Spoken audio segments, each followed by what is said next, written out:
Hello. We are so glad that you've joined us.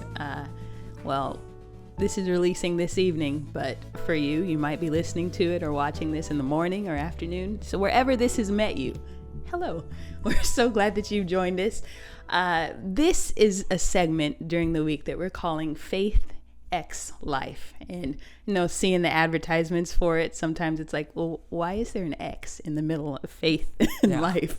And all that is meant to represent is that we're going to be discussing the intersection between faith and life. And we get such a good word here every week, Sundays and Wednesdays, and sometimes it can be hard to take everything we have, even though we're encouraged to write notes and to listen back and refer. It can be difficult to just take it and digest it during the week. So what this is meant to do is to take pieces of the message and just discuss them and talk about them and look at how our faith and the things that we've learned intersect with our everyday lives. Mm-hmm. So Makai and I are going to be here every Tuesday, and we're going to talk about Sunday's message and go through it. And if you have any questions or any comments or anything to add, feel free to leave it in the comment section or send an email. But we'd love to hear how Sunday's message, what you took from it. And so that's what this is, just to digest. Come on.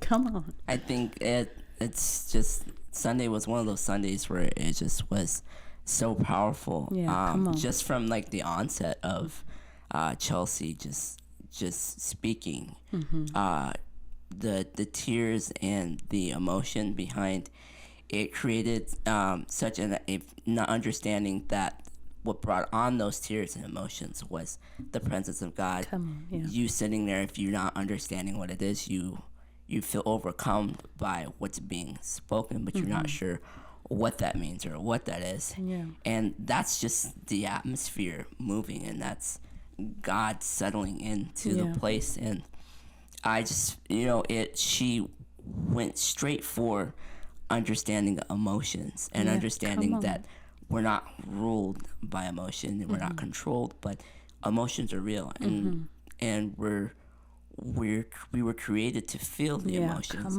but understanding how to operate in those emotions, because we were never meant to be governed by them. We were always meant to understand what they are in the time that is given. Right. And I thought that was so good. And she said, God didn't create us to feel numb. Come on. That's and right. I was like, wow, there's so many people that are numb to the presence of God, and they don't feel emotionally. Right. And I just, that point just like hit me, because I was like, wow, that's not taught. Yeah.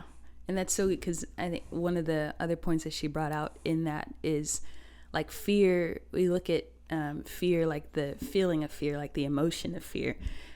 She was making it also clear that fear is a spirit, and it manifests in our bodies, like emotionally, and the sensations of fear and things. But not only can we fear like people or things, or fear of spiders, or tight spaces, things like that, but also fear, like the fear of intimacy, will keep us from wanting to be in the presence of God and wanting to pursue it. So we get into like the atmospheres of worship, and like that numbness, that closed offness happens because like we're afraid of intimacy or afraid of getting close, and that's all that God is asking for us.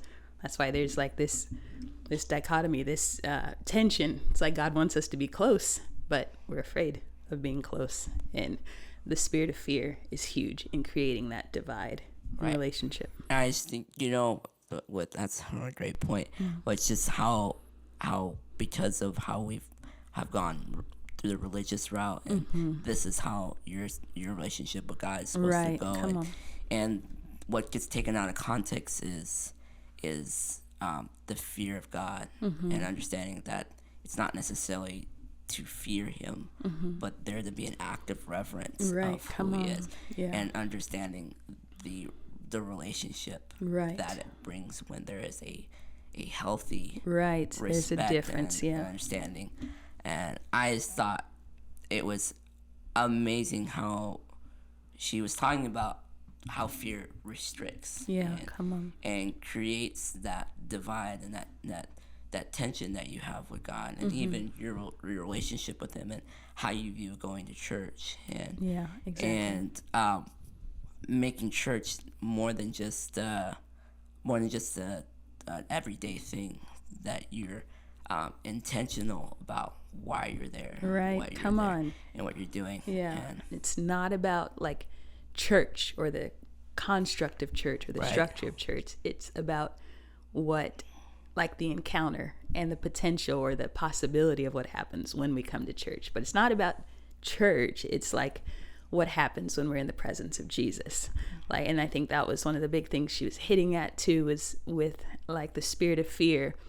She brought up the story of her youngest, and like the situation that like had the potential to cause a perpetual trauma for her, Right. in fearing like burns and things like that. And she said at one point, and we encourage you, go back if you haven't listened to it, and even if you have, this is a good thing to revisit. But she was talking about how at one point, when like there was the feelings of trauma and the feelings of fear coming up, and she reached for her phone to like grab her mom or call her mom or Josiah. She said she heard Jesus say like, "I'm right here," and a lot of times like we go reaching for the comfort of others when Jesus, like that relationship, that He's right there. Yeah, that part, in the midst of the service, that part created, and I started to choke up, because sometimes we neglect the understanding that He knows what it's like to be human. Come on. Take the human form, and He understands what relationship, even though He's not tangible at this moment in time, He's still that real person that you can tangibly grab at any point and talk to. And a lot of times we get hung up with the fact that He can't talk back, but then he talks through relationship with others. He talks through things that we experience In as His we go word, through, and in His word. So it's just understanding, like, people knowing that, and I think we're guilty of it as people, is we make Him out to be this this higher than thou, this thing where relationship is as simple as crying out in the times that you need Him. Right. And that just was powerful, and I was just like, wow, like it hit me Right. to the core. And I remember House of Miracles, that song, we've been singing it more and more, or using it during worship time and stuff. But that one part about we bring everything to the feet of Jesus. Right. And like everything, and so I think like the overall was that for fear, we don't have to accept it. We see it as an emotion and a feeling, but fear as a spirit, because of the relationship, because of the authority that we have through Jesus, we don't have to just listen to it or sit with it or feel the fear, like because trauma is associated with that fear, like that feeling of I have to escape or I have to get out, or like the fight or flight response. And it's like, I think that was something that was really being like spoken and shared through the message, was like, don't just accept fear. Like, don't just, especially because it's an enemy to our relationship with Jesus. And it's completely opposite. So she did talk about the from 2 Corinthians 10, I believe, about casting down every imagination, every high thing that exalts itself against the knowledge of God, everything that's opposite to who Jesus is. Like, that's an enemy to our relationship. That's an enemy to abundant life. And so that's what I think she provided a lot of, like, and if I hope people were listening, because she provided tangible tools to through talking to God to overturn trauma, because a lot of times we don't realize that we can't not deal with the trauma. Absolutely. That we need help. You can't do it on your own. I mean, who better to do it with than God? Come on. And I think that was important. It actually taught me something about dealing with trauma, because everyone at some point in their life has dealt with Yeah. something that was Right. traumatic. And if I had that, you know, Right. then Those tools, and yeah. understanding, it would help me that much more, because you'll go through years of that in your life, Yeah, and it goes undealt with. And, Right. And comes up more than it needs to. Like she was saying, you know, she talked about, and that's it. You're gonna have to go back and listen, because we could give the whole message here. Right. But she talked about how, like, she grew up with that spirit of fear, that those things that tried to, you know, make her afraid. And it was like, we don't have to, with this situation that happened with Jaira, it was like, she didn't let it sit or stay, you know, Right. for as long as, you know, she had those things during her childhood. But this one, she knew she didn't want it to. She Right. knew what the presentation was, and she dealt with it early. Right. And each thing that she said she was a fear in her life, I think it shocked a lot of people, because, you know, we assume that people have it together because of what we see they are on Sundays. And when they've gone through, you know, a whole host of issues absolutely. and problems that they're in. So it was good for her to be vulnerable to express what those fears were, and how she was able to overcome it. So Absolutely. All right. Like we said, we could go through the whole thing, but it is important, so vital, not just with this message, but for every message, everything that is released. You know, Romans 10:17, I believe it is, it says faith comes by hearing, and hearing by the word of God. But it's like hearing and hearing and hearing and hearing. And it can seem like, you know, I heard it once, I'm good. But we need that constant application. We need the constant reminder.